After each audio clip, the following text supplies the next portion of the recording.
Putin ने Kyiv पर अब तक की सबसे खतरनाक बमबारी की है। पुतिन ने ड्रोन का इस्तेमाल किया है। पुतिन ने क्रूज मिसाइल भी फायर की है। ये सब पुतिन ने इसलिए किया क्योंकि उन्हें ज़ेलेंस्की के पास बहुत ही खतरनाक हथियार के बारे में पता चल गया। अब पुतिन इन हमलों के जरिए देखना ये चाहते हैं कि ज़ेलेंस्की का जवाब आखिर कैसे होगा।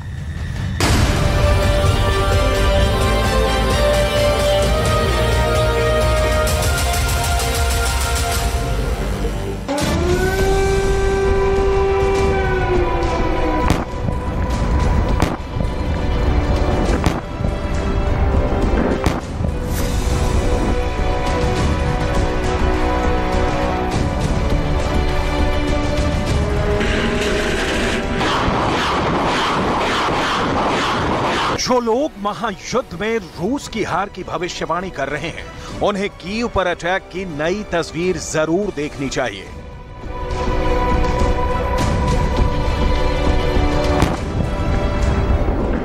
कीव के किले को ज़ेलेंस्की के बंकर समेत टारगेट किया जा रहा है। कीव को कब्रिस्तान में बदलने के लिए रातों दिन हमले हो रहे हैं।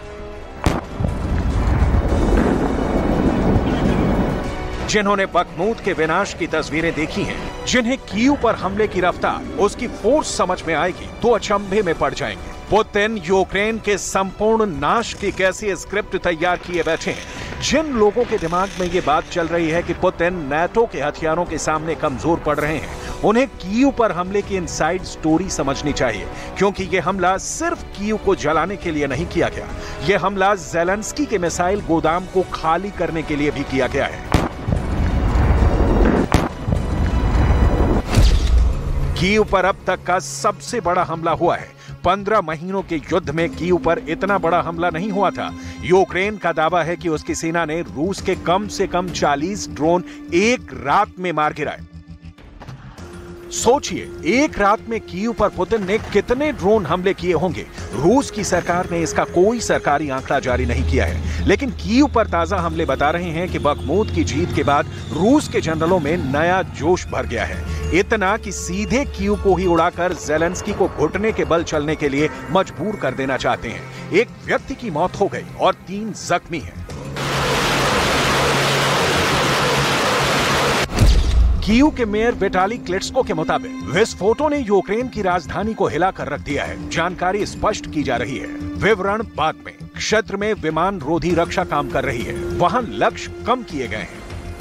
आपको याद होगा कि युद्ध के शुरुआती दौर में, यानी पिछले साल मार्च के शुरू होते ही कीव को किस तरह से रूस की आर्मी ने घेर लिया था। खूंखार चेचन कमांडर रमजान कादिरोव की आर्मी ने कीव की कील हिला दी थी, लेकिन यूक्रेन की आजादी के प्रति कीव की चूल नहीं हिला सके और रूस की आर्मी पूर्वी यूक्रेन की ओर कूच कर गई। अब एक बार फिर से कीव पर हमले हो रहे हैं, जबरदस्त, इतने घातक कि जब तक कीव में तैनात अमेरिका वाला anti air defence system activate हो, तब तक कीव की जमीन बारूद से धुआं धुआं हो जाती है। तस्वीरें आपकी स्क्रीन पर हैं।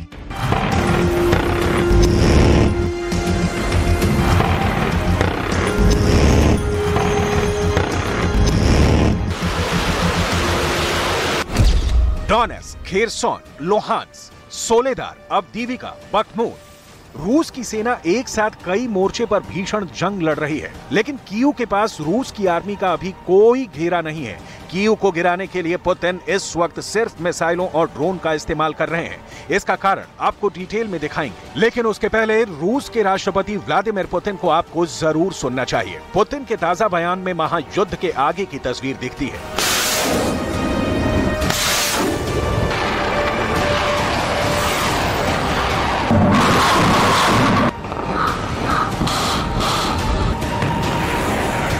Надежное прикрытие рубежей в непосредственной близости от зоны боевых действий.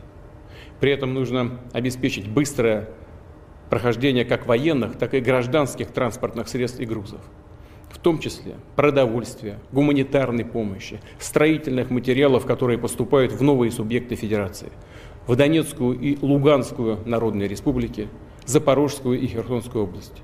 Здесь необходимо самое тесное взаимодействие с другими подразделениями ФСБ, вооруженными силами и Росгвардией. यूक्रेन युद्ध उस मोड़ पर पहुंच गया है जहां नतीजा जल्दी नहीं निकला तो ये युद्ध मंथर गति का शिकार हो जाएगा, जिसकी आशंका जताई भी जा रही है कि ये युद्ध दशकों लंबा खिंच सकता है। लेकिन पुतिन के सामने मामला एकदम क्लियर दिख रहा है कि जहां जितने हथियार खर्च करने पड़े, कीव का किला ध्वस्त करना है और वो भी जल्दी करना है। लिहाजा 15 महीनों में सबसे भयानक हमला कीव पर होता है और इस हमले के लिए रणनीति के तहत सुखोई फाइटर जेट्स का इस्तेमाल नहीं होता, ड्रोन का इस्तेमाल किया जा रहा है। इसका जवाब ग्राफिक्स के जरिए समझिए। अगर हम एक ड्रोन की कीमत $1,000 80,000 मानेंगे तो 10,000 ड्रोन की कुल कीमत $10 मिलियन यानी लगभग 83 करोड़ ही होगी।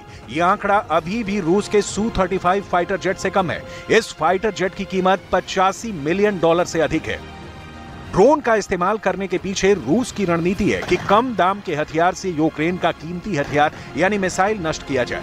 रूस ही नहीं, यूक्रेन भी यही स्ट्रेटजी अपना रहा है। पिक्चर क्लियर है कि युद्ध लो बजट चल रहा है। ब्रिटेन थिंक टैंक की रिपोर्ट बताती है कि रूस हर महीने यूक्रेन के 10,000 ड्रोन को अपनी इलेक्ट्रॉनिक टेक्निक से, जिसे रशियन इलेक्ट्रॉनिक जैमिंग कहते हैं, उससे मार गिरा रहा है। इस रिपोर्ट में बताया गया है कि रूस की सेनाओं ने हर 10 किलोमीटर बाद एक सिस्टम लगा रखा है। ज्यादातर ये फ्रंट लाइन से 7 किलोमीटर दूर स्थित होती है। इससे इलेक्ट्रॉनिक वॉरफेयर अच्छे से काम करता है। इलेक्ट्रॉनिक वॉरफेयर सिस्टम को अगर आसानी से समझना है तो इसका मतलब यह है कि ये किसी भी तरह के इलेक्ट्रॉनिक हमलों को निष्क्रिय करने का एक सिस्टम है। ड्रोन इसके रेडार सिस्टम में आते हुए खुद ही नष्ट हो जाएगा। इसी सिस्टम के तहत यूक्रेन भी रूस के ड्रोन को नष्ट करने का दावा कर रहा है, लेकिन दोनों देशों पर हजारों ड्रोन मारे जाने का असर ना के बराबर हो रहा है। रूस को ईरान से कामिकाजे ड्रोन की सप्लाई हो रही है तो यूक्रेन खुद भी सोवियत काल के ड्रोन मॉडिफाई कर उसका इस्तेमाल कर रहा है और बाकी जरूरत की पूर्ति नाटो कर रहा है। यही कारण है कि यूक्रेन को इससे खास कोई फर्क नहीं पड़ रहा। День є санкції проти юридичних та фізичних осіб, більшість з них російські, які працюють на терор. Загалом 220 компаній та 51 фізична особа. Це підприємства ВПК та дотичні російські компанії, підприємства, що обслуговують війну, і особи, через яких відбувається управління цими компаніями. Не всі з них діють на території держави-терористів, а деякі в інших країнах, але глобальний тиск отримують всі. Крок за кроком ми зберемо повні дані про всіх, хто працює на агресію.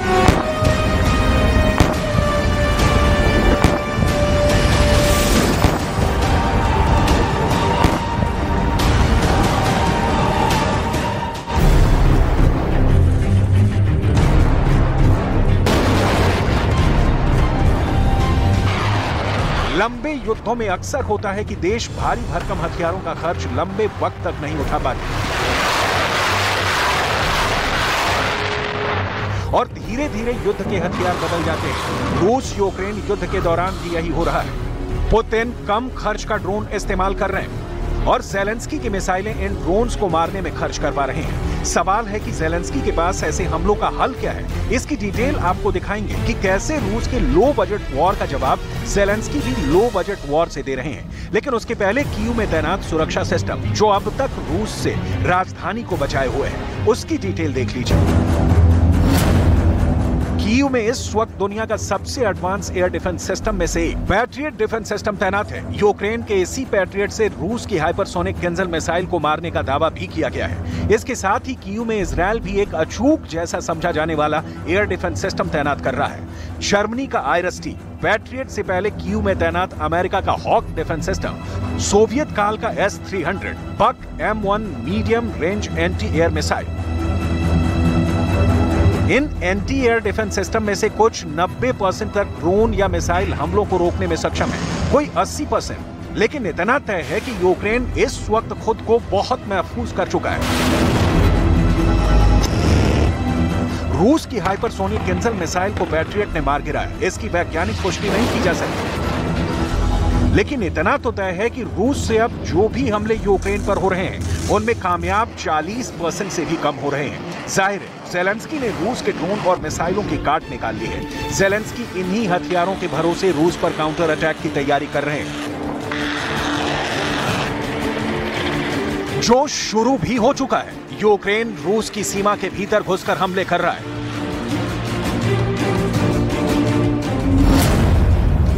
यूक्रेन की सेना के ड्रोन ने डुजबा तेल पाइपलाइन पर हमला किया। ये पाइपलाइन विश्व की सबसे चौड़ी और लंबी पाइपलाइनों में से एक है। इस पाइपलाइन से साइबेरिया से यूरोप के लिए कच्चे तेल की आपूर्ति होती है। सोवियत संघ के समय की इस पाइपलाइन से रोजाना 20 लाख बैरल से ज्यादा तेल की सप्लाई की जा सकती है। जिस स्थान पर पाइपलाइन पर हमला हुआ वहां से यूक्रेन सीमा करीब 500 किलोमीटर दूर है। यूक्रेन रूस के भीतर हमलों की जिम्मेदारी स्वीकार नहीं करता है, लेकिन पश्चिमी मीडिया की रिपोर्ट्स के मुताबिक पुतिन के क्रेमलिन आवास के नजदीक तक यूक्रेन ने हमलावर ड्रोन को भेजा था, जिसे रूसी सुरक्षा एजेंसियों ने मार गिराया था। रूस के रक्षा मंत्रालय के मुताबिक हाल के दिनों में यूक्रेन की ओर से ड्रोन हमलों में तेजी आई है। 24 घंटों में यूक्रेन के 12 ड्रोन मार गिराए गए हैं और 2 स्टॉर्म शैडो क्रूज मिसाइल आकाश में ही नष्ट कर दी गई है। रूस जितना चाहे ज़ेलेंस्की के हथियारों को नष्ट करे, नाटो और अमेरिका से हथियारों की बरसात ज़ेलेंस्की को झुकने नहीं देगी। अमेरिका ने इसी महीने ऐलान किया है कि वो यूक्रेन को 10,000 करोड़ का पैकेज देने जा रहा है। ये पैकेज यूक्रेन के एयर डिफेंस सिस्टम को और पुख्ता करने के लिए इस्तेमाल किया जाएगा। पुतिन की यही चिंता है जो बढ़ती ही जा रही है, लिहाजा पुतिन नई रणनीति पर काम कर रहे हैं। एक तो कम पैसे वाला ड्रोन का इस्तेमाल और दूसरा युद्ध के बीच सैनिकों का पुनर्गठन कर उन्हें थोड़ी सी मोहलत देकर फिर से मोर्चे पर लगाना। यूक्रेन के रक्षा मंत्रालय ने कहा है कि रूस की सेना कब्जे वाले ज़ैपोरिज़िया परमाणु संयंत्र के नजदीक का माहौल खराब कर रही है और वो वहां पर भड़कावे वाली हरकतें कर रही है। रूस की सेनाएं यूरोप के सबसे बड़े ज़ैपोरिज़िया परमाणु संयंत्र पर हमला करेंगी और इसके बाद रेडियोधर्मी पदार्थ लीक होने की जानकारी देंगी ताकि एक अंतर्राष्ट्रीय जांच शुरू हो जाए। ऐसा रूस युद्ध पर विराम लगाने के लिए करेगा को पलटवार करने से पहले मोहलत मिल जाए, जिसकी उसे फिर से संगठित होने के लिए जरूरत है। पुतिन को जीत हासिल करनी है तो रणनीति बदलनी ही होगी और ज़ेलेंस्की को अगर हार नहीं देखनी होगी तो काउंटर अटैक करना ही होगा। इस बीच सवाल है कीव का, जिसे गिराने के लिए रात भर बमों की पुतिन ने बारिश की, लेकिन कीव अब भी झुका नहीं है। ज़ेलेंस्की का बंकर अब भी रूस के तोपखाने से कोसों दूर है।